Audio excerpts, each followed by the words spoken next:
This is the story of Opie. And no, Opie is not an ordinary dog.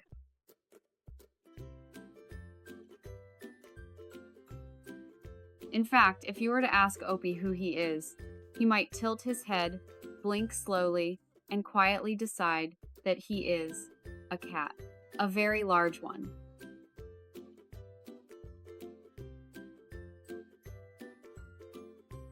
He never seemed quite sure what woof woof was supposed to mean, but when it came to the gentle ways of cats, Opie understood them perfectly.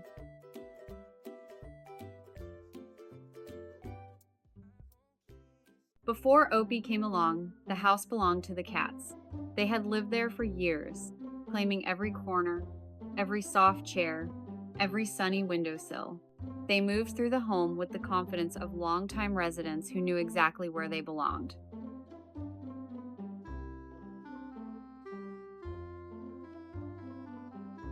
So when Opie arrived, the cats were not impressed. They sat still and stared at their human with wide, serious eyes. There was judgment there, confusion too, and maybe just a little fear. Their look seemed to say, "Why have you brought something so big into our quiet home?"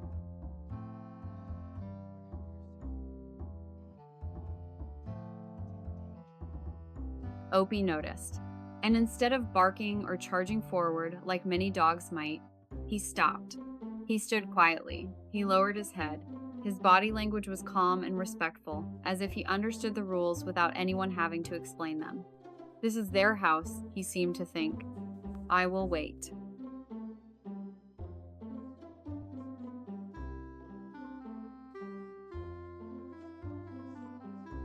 In those early days, Opie kept his distance. He lay on the floor nearby, watching without interrupting. When the cats tucked their paws neatly under their bodies, Opie carefully folded his long legs the same way. When they sat silently at the window, watching birds and passing cars, Opie tried to sit there too. Yes, there truly was a moment when a large dog attempted to sit like a cat on a windowsill.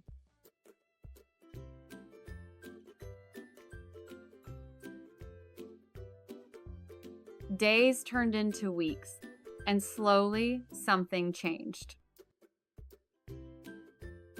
One morning, it became clear that the house now held something unusual, a dog who behaved exactly like a cat. Opie would wake up surrounded by 2 or 3 cats curled up beside him. They pressed their noses into his fur, sniffed him gently, and settled in as though he had always been one of them. There was no fighting, no noise, only quiet warmth.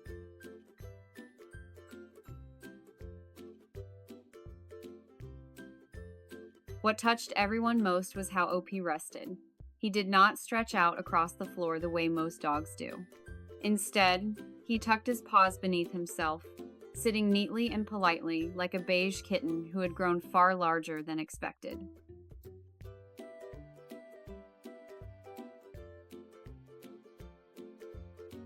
When his person came home, Opie did not jump wildly. He spun once or twice with happiness, then rubbed his head against her legs, just as a cat would. After that, he curled up close, paws tucked in, peaceful and content.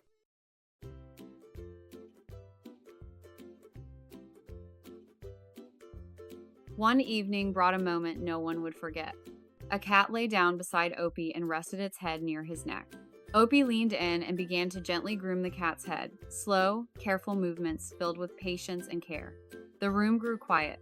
The person watching stood still, heartful. There it was, a cat's soul inside a dog's body.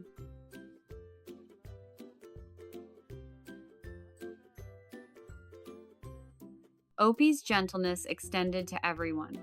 Whenever new kittens arrived, there was never worry. Opie greeted them with a soft touch of his nose. No barking, no tension. Just a calm presence that seemed to say, "You are safe here."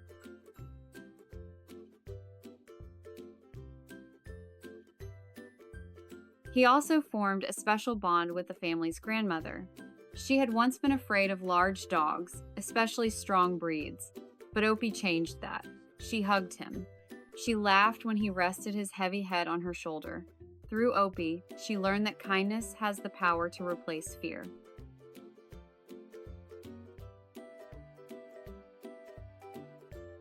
Children loved him too. Whenever Opie saw a child, his eyes brightened, his tail wagged. He would gently roll onto his back, inviting affection. He seemed born to love and to quietly challenge every unfair label placed upon dogs like him.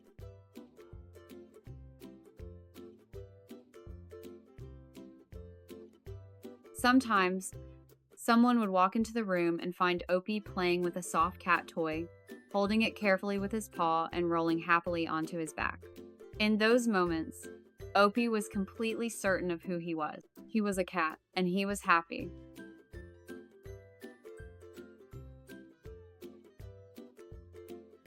And every time Opie tucked his paws beneath himself just right, it reminded everyone watching of a simple truth.